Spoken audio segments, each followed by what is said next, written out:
times, parts of New York look more like a B-feature film set than somewhere for people to live. Like the South Bronx, a backdrop to incessant drama for the firemen of Ladder 31 and Engine 82. The fire statistics for New York are staggering. New York has more fires than Chicago, Detroit, Los Angeles and Philadelphia put together. The New York Fire Department responds to nearly 250,000 calls a year, 3 times as many as the London Fire Brigade. And the busiest district is the South Bronx, where last year the men from Battalion 27 responded to more than 10,000 calls. On average, that's one every 45 minutes, night and day, every day of the year. Few would challenge their claim to be the busiest fire station in the world. Most of the fires they fight are in abandoned buildings. Many of them are started deliberately. All are dangerous. Okay, Cass, let's go.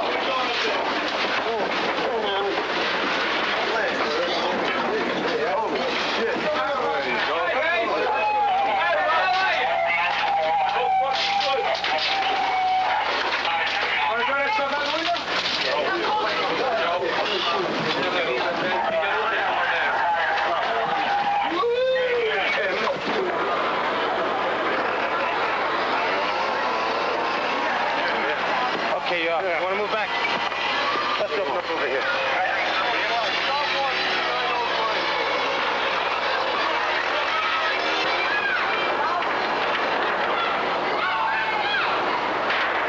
What the hell are you? They just pulled the goddamn thing down on top of it. Number 2, I talked to an officer here about controlling the kids on the apparatus, and he tells me it's a fireman's job. Taken up, will you stop back at the 4-2 precinct there and get that thing straight down? Battalion 27's second call in 15 minutes to this building. The first to put out a smouldering mattress. The mattress fire whetted somebody's appetite for more fire. And 15 minutes later, we were back here and the building was just almost completely involved in fire. Anybody hurt at all or injured at all? Yeah, I think 5 men in Engine 82 are going to go to the hospital just to get a check, you know. But it's kind of exhausting when you do 2 floors of fire like that, and you're working at peak capacity, physical capacity, and it's completely exhausting. You should get checked if you have no more energy. So now, if you look around, you see all the men are just about depleted of whatever energy they had. And this was just for a fire which presumably started deliberately, was it? Oh yeah, obviously it was an arson, a case of arson. Right, sakes, this is ridiculous. You're supposed to be working. But Jesus Christ, this looks like this is a hell of a. If we've gotten anything across to them about safety, this isn't it. Okay, all right. Christ, I mean, this isn't worth having 2 guys strip off a goddamn ladder. A routine fire in an abandoned tenement with no immediate danger to life or even property. Yet as a result of it, for the next hour and a half, the South Bronx was without effective cover. More than half the men of Engine 82 and Ladder 31 were sent to hospital for checkups, including fireman Dennis Smith. The captain and Vinny and I just came back from the hospital. We're okay. They kept Benny Cassidy there and Jimmy Stark for x-rays. They had, you know, kind of an inflammation of the chest or something. But we went to the hospital mostly because when you go into heat and smoke like that, it does things to you, to my eyes and to lots of people's eyes. And it inflames them to such that when you even blink, you know, it hurts. So you go to the hospital and they put a needle in the side and drain the whole thing out with some saline solution. But is there a safe way of fighting a fire like that as compared to fighting a fire when there is a hazard to life? No, I mean, technology hasn't shown us a safer way of fighting a fire except getting closer to it and putting water on it.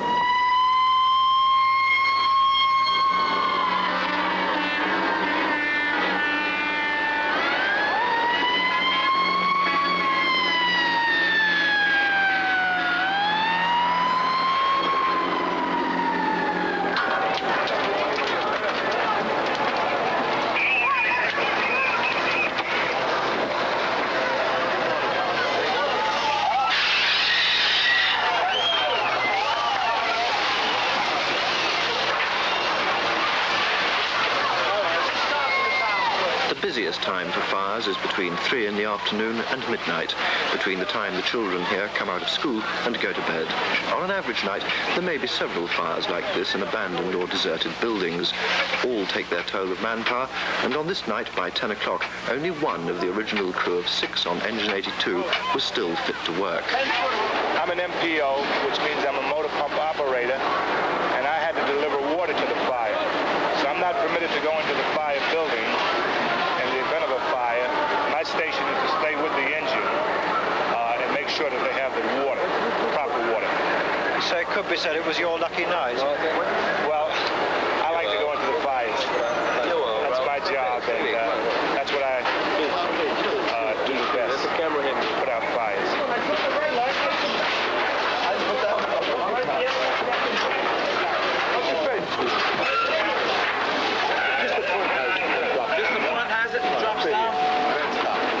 Whoever has it when we end up on 40 miles away from the Bronx in upstate New York, another world, the gentler, friendlier world of suburban America. Dennis Smith is a fireman extraordinary. He wrote a best-selling book called, simply, Report from Engine Company 82. Dennis sold the film rights for more than $100,000, even by American standards, a lot of money.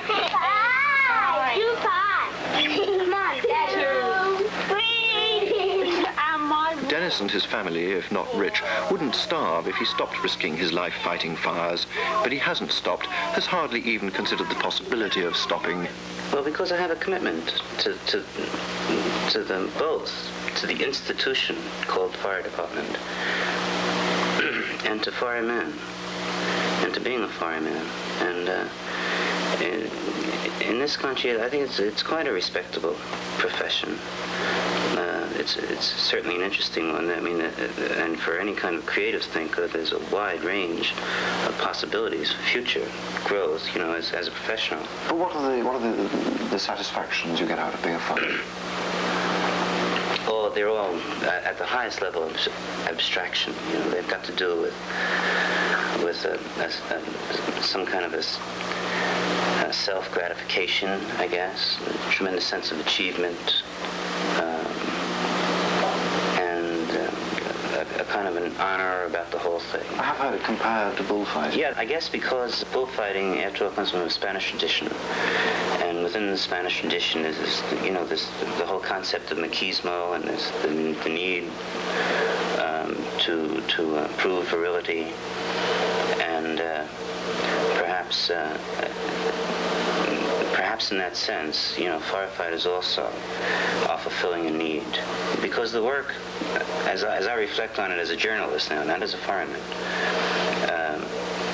I mean, the concept of running into a building everybody else has run out of is insane, and you know, for X number of dollars, for a lower middle class income, to do this kind of work and to brutalize bodies the way we necessarily do in the course of our work is also insane. But yet there's, you know, and it goes back to the courage thing. And Joseph Conrad wrote books about it, you know, this need to prove that you can do it. And I guess that operates too among firemen. Have you ever wished that Dennis would give up firefighting? I began to wonder if, you know, is it worth it that you would be laid up like that just from wrenching your back, picking up a piece of hose, and it does get, you know, it gets depressing, but he's happy doing it. I mean, I have to resign myself to that. That's the whole thing of it. I can't make myself miserable about it. I would rather him work in the school, you know, in town, and he's qualified to do that now, or to sit home and write books, you know, and be comfortable. But that would be ideal for me, but it wouldn't be ideal for him. So Dennis Smith devotes his life to this district of New York, the richest city in the richest country in the world.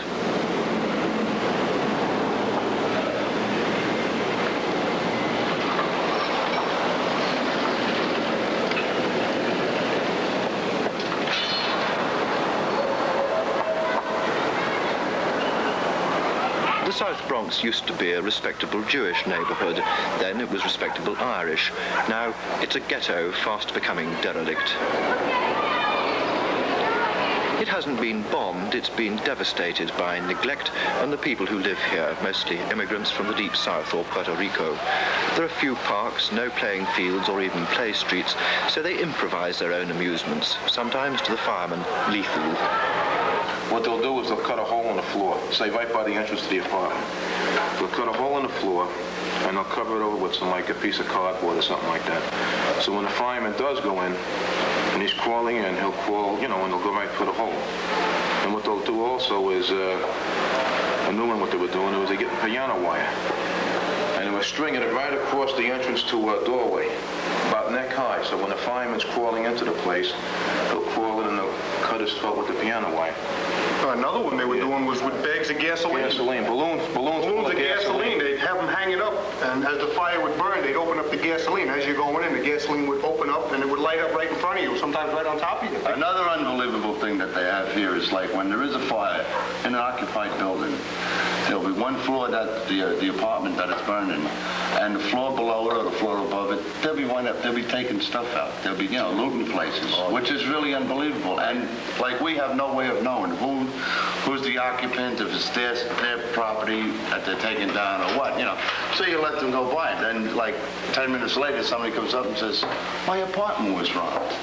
And you say, well, listen, lady, there isn't much we could do about it. You know, it's, we've seen people coming out with televisions, but we don't know if they own them, you know, and everybody, and even the people themselves have, you know, they've armed themselves with sticks and stuff and gone after these people, you know, that they know that they're looting and stuff like this here, which is really unbelievable. It sounds like they're setting an apartment on fire just for the purpose of looting and robbing.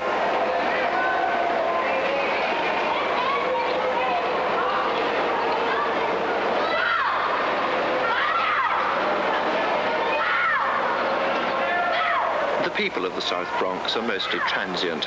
Few have jobs, most exist on welfare payments from a city hall which often seems more interested in keeping the people quiet than providing work. The poverty isn't material. No one starves, they dress well, own television sets, refrigerators, often even cars. It's spiritual, the poverty of hope breeding apathy and violence. Beneath the apparently placid surface, the South Bronx is an urban jungle. Well, there's no way out for the people in the South Bronx. I mean, I see that. They're transient people. They go from one block to another block until they have a fire, until they're burglarized, until they can't meet the rent. And, but you know, it stays in that one, about a 2-mile diameter. And there's no way out for them. And that's the tragedy of it. You have to be concerned. And all of this stuff, of course, is manifested for us in terms of fire, in terms of false alarms, in terms of fires in abandoned buildings, in terms of real fires and what I call real fires, serious fires in occupied buildings where people die very easily and very quickly. For the firemen in Engine 82 and Ladder 31, I mean, there's no chance of reducing the kind of work that we're doing or reducing the response that we're making to false alarms and to fires unless we do something about the conditions of the Bronx. So, you know, I'm looking at it from one hand as a human being, on the other hand as a fireman. And I think we have an obligation with both hands to try to do something about it. Eddie Montague is one of the few firemen to live in the Bronx to understand perhaps just how difficult escape is, even for the children. Show them how you play basketball. Show them how you play basketball. Show them how you play basketball. Come on. See that? See him dribble. Let's see you make a hook shot. Let's see you shoot the basketball. Come on. Shoot the basketball. See that? I know. He's something too, huh? Mostly, the firemen of Battalion 27 are resented. Even though he's black, lives here and risks his life for their lives and property, Eddie Montague finds he too is resented. Well, it's in this particular area, it seems to be a resentment towards the uniform. The uniform seems to represent the establishment to some people, but then again, you can't say to all people, but it is here and it is prevalent where the uniform does turn a lot of people off. Do you find, in fact, that being black in a largely black and Puerto Rican neighborhood is a positive advantage, ever? Well, in certain situations, it's an advantage. In certain situations, it's a disadvantage, because as we were just saying, you represent part of some people feel that you represent part of the establishment, and consequently some people feel that you're not on their side because you're wearing a uniform, when actually we're civil service, and we're out to do a service for the public, which is all the people of the city of New York. 2896 Westchester and Manor Avenue. First alarm units acknowledge and respond. 3110-4. Get out, 82, truck on the sheet. Get out. Everybody go. Get out. The firemen always hope that every call will be what they call the big one, a fire where there will be leaping flames, screaming people to be rescued, chances to demonstrate their expertise.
Men may hope for the big fire, but usually it's trivial, a food on the stove fire or a small fire started deliberately. Did somebody start the fire, do you know? We did. Yeah? You see, in your family? Yeah, it's my child. Okay. Oh, did you? You better tell me the truth. Did you start that fire down? You did. What? Why you do? The place was like that, so these other rooms. Yeah, that's what we didn't know. All right, that's it. Okay.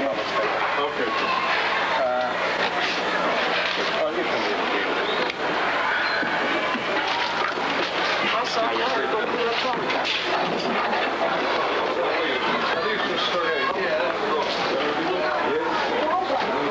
Where's the dog?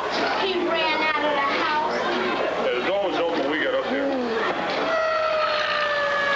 11, and for ladder 31, the 14th response since the shift began at 6.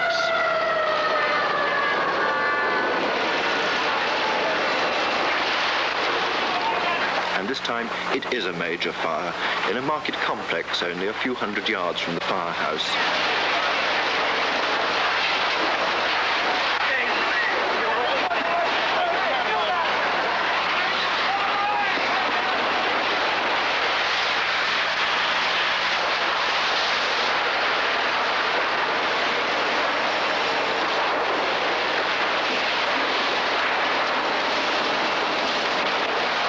This was a serious enough fire for units from all over the Bronx to be called in.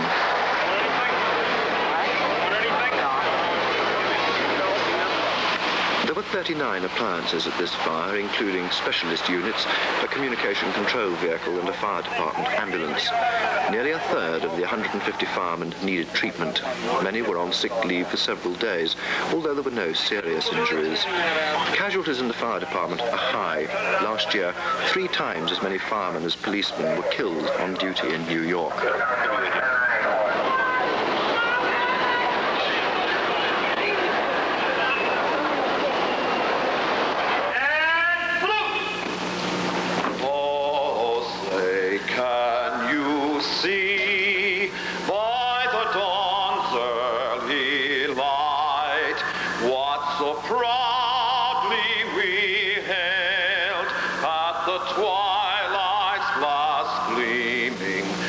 annual presentation of awards and medals for gallantry to the men of the New York Fire Department. For the men of Battalion 27 from the Big House, as they call their station, a very special day because they've won 2 medals, presented by the Mayor of New York, John Lindsay.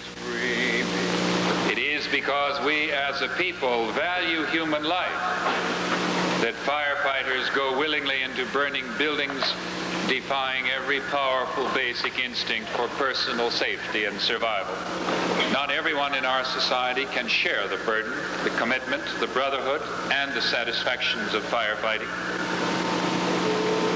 or have the special grief and honor which comes to the family of those who have made the ultimate sacrifice. And in hope in the examples of courage, compassion, and commitment which we honor and celebrate today.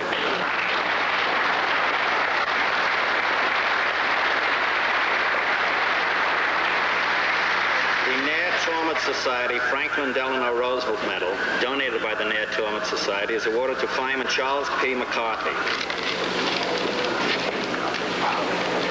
Well done. Thanks. Proud of you. Nicely done. Congratulations. Congratulations, fellas. Congratulations, boys. Come on in here. Give your buddies a big wave up there.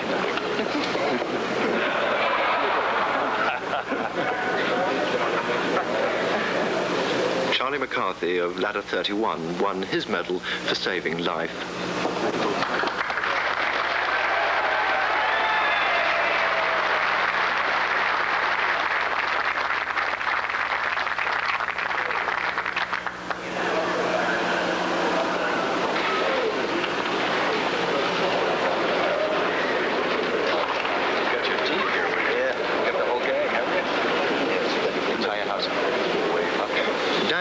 Too was awarded the medal for saving life.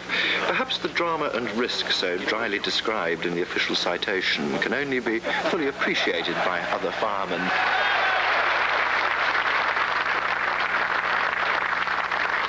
Dan, what exactly did you do to win this medal? Well, it was out on building inspection one day, and I spotted smoke and flame pouring out of a window in a tenement. And I ran up there and I pulled the box, and the fire alarm box, yeah. And a few of the neighbors said there were kids trapped above the fire floor. So I went up, I passed the fire, and I saw there was smoke and flame overblowing out into the public hall. So I reached in and I slammed the door closed, right? And I went upstairs and I tripped across a woman and child unconscious on the floor above. I dragged them downstairs, put them below the fire, right? And then they were screaming. There was a woman trapped in the apartment directly above the fire. So I went up there and I could hear her screaming. And I forced the door open and I went in and dragged her out and dragged her downstairs, and she was extremely heavy too. So that's it. That's the entire rescue. You make it all sound very cool. Yeah, well, part of the day's work. That's it. And then the fire companies came and they put the fire out, and that was it. Did you have any safety gear with you? None. None whatsoever. It must have been quite a decision to make, though, to go into a burning building on your own. No, you don't think about it. It's done strictly on impulse. You know, you see a fire, you just go. And there's no thought about yourself or nothing. You know, they were screaming that there's people trapped upstairs and everything. And you just go. That's it. Well, you may just go. I don't think most people would. Well, that's what you're getting paid for, right?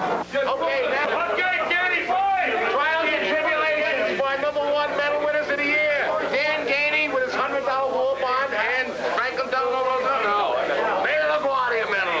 Here he is, stand up. The silver bullet.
marks the real celebration, a cross between Saturday night at a rugby club and a Gaelic ceilidh.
Away in the South Bronx, normality. Unabandoned buildings, no one's responsibility to pull down these buildings, so they're set on fire, and firemen have to risk their lives putting them out in case the fire should spread to occupied buildings. It does sometimes seem the fire department is simply there to provide a permanent street cabaret.